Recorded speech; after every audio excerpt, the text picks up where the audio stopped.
Hi, and welcome back to Intermediate Micro. Again, my name is Dr. Dave Hebert. I'm an associate professor here at Aquinas College. Today we're going to be going over Chapter 2 of Universal Economics. Okay, and Chapter 2 is all about your economic society. And what it's going to dive into are the ways in which we analyze the rules to try to figure out sort of how the game that we are all playing is actually played. Okay? And again, the first chapter of Chapter 2 is super insightful. And basically, there are many different ways in which we could describe any society or what we could call an economy. Okay, we could, for example, describe the gross domestic product. We could talk about the income per capita. We could talk about tariff rates, tax rates, immigration policies, all kinds of different metrics. Okay, and we could compare them in different countries and at different times.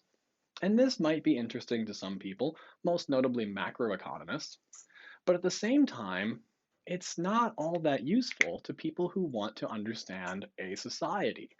It would be much more insightful to instead look at the rules of the game, get an understanding of what they are, and then to use those to understand the strategies that different players within that game are utilizing. The authors give the example of football. So, telling someone who has never seen a game of football in their life that the field is 100 yards long, that each team gets to have 11 players on the field at any given time, right? And that the typical score of a game is usually somewhere around 30 points, plus or minus 7, is correct, but also not that interesting. And it certainly wouldn't help someone enjoy watching the game of football. But if instead you told them the different rules about passing and blocking and who could catch and who couldn't catch and what it means to score a touchdown, well, all of a sudden that becomes much more interesting and makes the game much more fun to watch. So, in this context, the authors are basically highlighting that while macroeconomics can tell us some interesting things, microeconomics is really where all the interesting stuff lies. Okay? Now, broadly speaking, the rules that at least we in the United States live under can be described as rights and property rights. Okay? Now, broadly, these are the rules of the economic game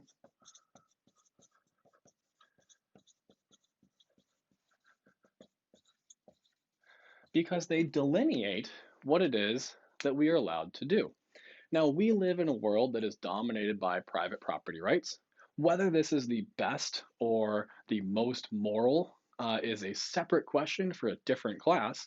Instead, what we're going to do is we're just going to take this as a given and use this information as a means by which we can understand why people do certain things as opposed to others. Now, in every society, people have some sort of notion of rights. And in our context, a right is going to be defined as a person's socially recognized,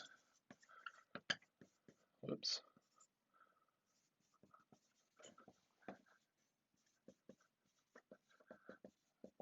and supported authority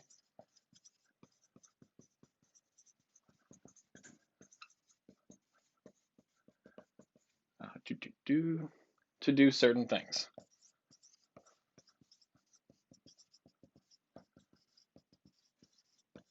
Okay, and what's more, society tends to try to protect one another from anyone who seeks to interfere in these rights. So, for example, if someone were trying to steal your car, it's pretty likely that one of your neighbors would either call the police or shout from their window to try to scare off the would be thief.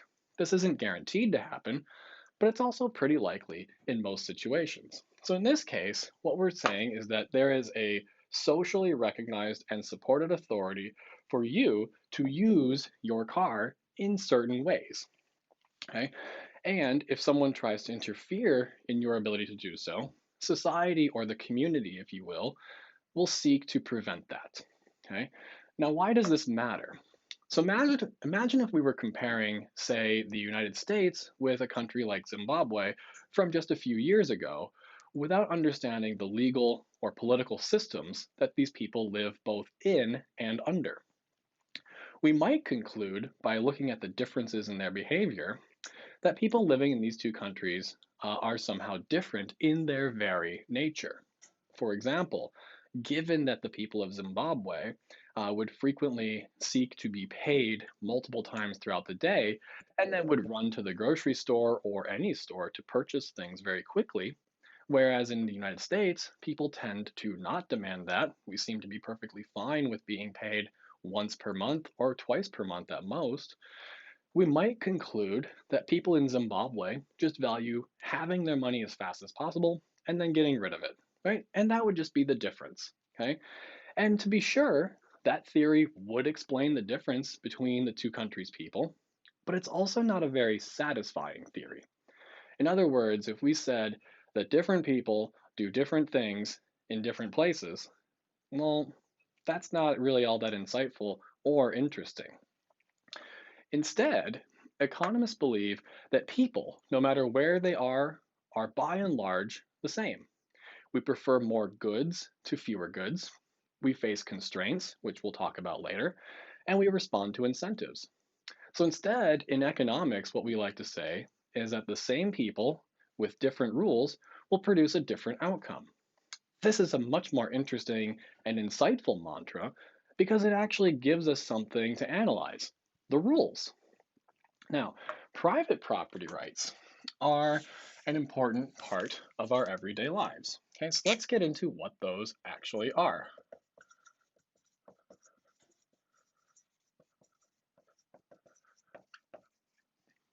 Okay, so private property rights contain three key features. First, they contain the right to make a decision about the physical conditions and uses of a specific good. Now, physical in this context does not necessarily mean tangible. Uh, so, for example, if I were to write and copyright a song, you would not be allowed to sing it for money without my permission because that would be a violation of my physical property right to the song.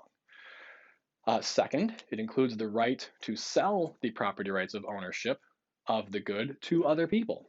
Okay, so we have to be allowed to sell the property right. And finally, property rights require the right to enjoy the resulting income, but also the responsibility to bear the loss associated with the use decisions. So, in other words, property rights confer both benefits and obligations, depending, of course, on our use decisions. If we use the resource well, we earn income and get to keep that income. If we use the resource poorly, we incur losses and we alone must bear them. Private property rights also restrain our behavior.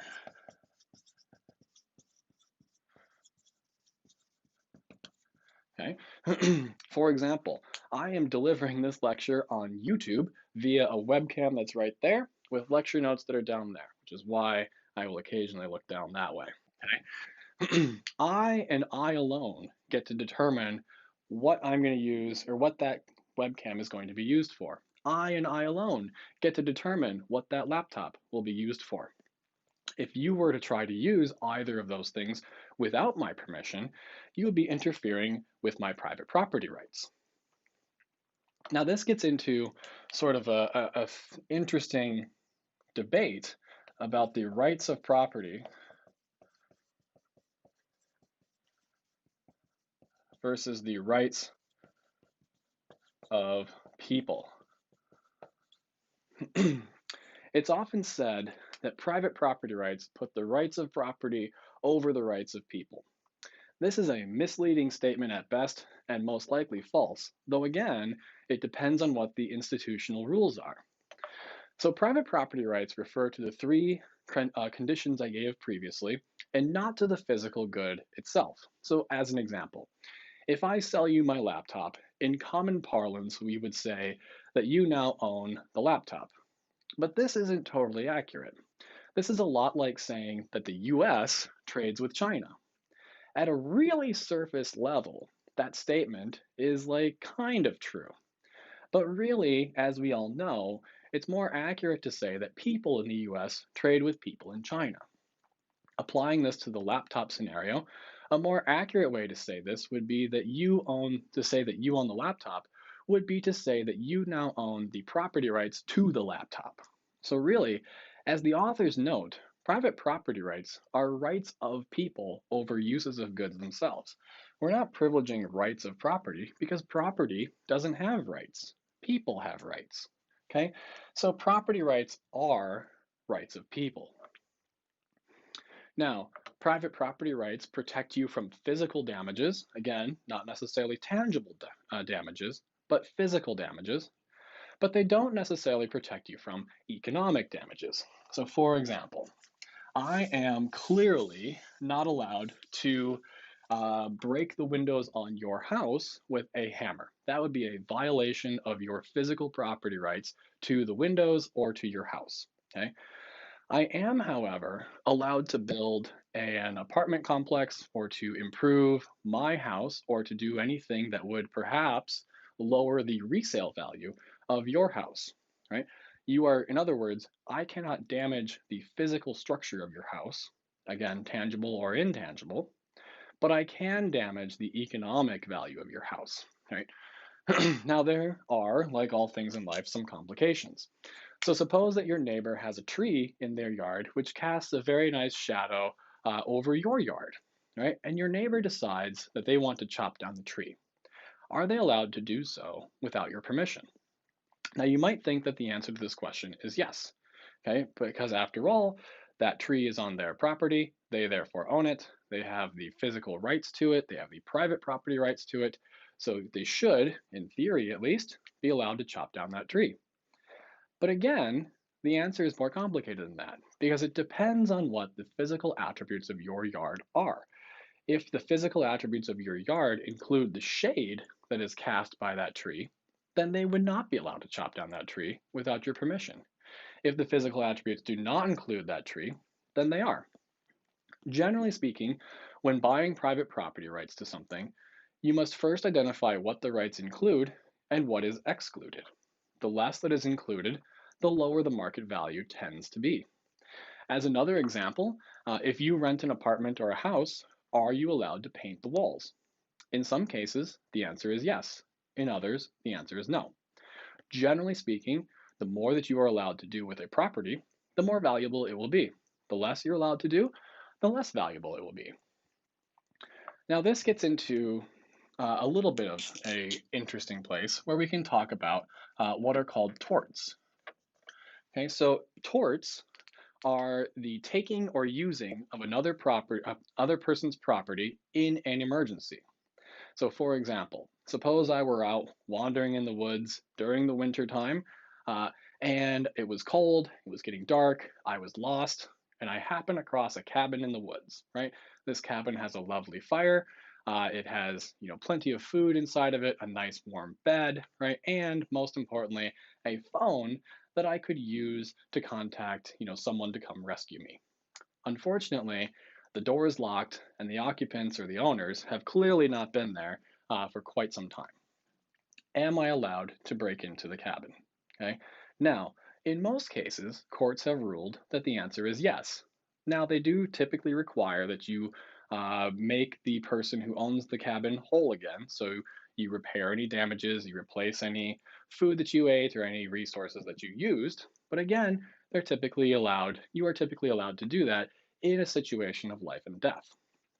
What if, though, what if I could somehow contact the owner of the cabin? Are they allowed to extort some kind of a large sum of money from me in exchange for potentially saving my life? Well, again, courts have ruled that the answer to that question is no. Okay. What if you have a pool in your backyard with no fence around it, and I jump in without your permission and end up drowning? Is my family allowed to sue you?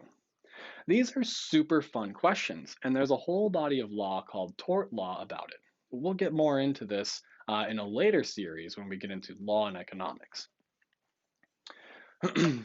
The other side of this, so other complications with private property, are what we call perpetuities. Perpetuities. Okay. Now, a perpetuity is something that lasts forever. So, on my deathbed, let's say I've lived a good life, I own a large tract of undeveloped land, okay? Am I allowed to bequeath restricted property rights to someone in perpetuity or forever? So, as an example, am I allowed to leave my land to some private entity on the stipulation that it can never be developed on ever? Okay, so it must remain pristine and undisturbed. The question is, am I allowed to do this? Okay. Now, we can see in some case or in some context, it kind of seems like the answer should be yes, right? It is my private property.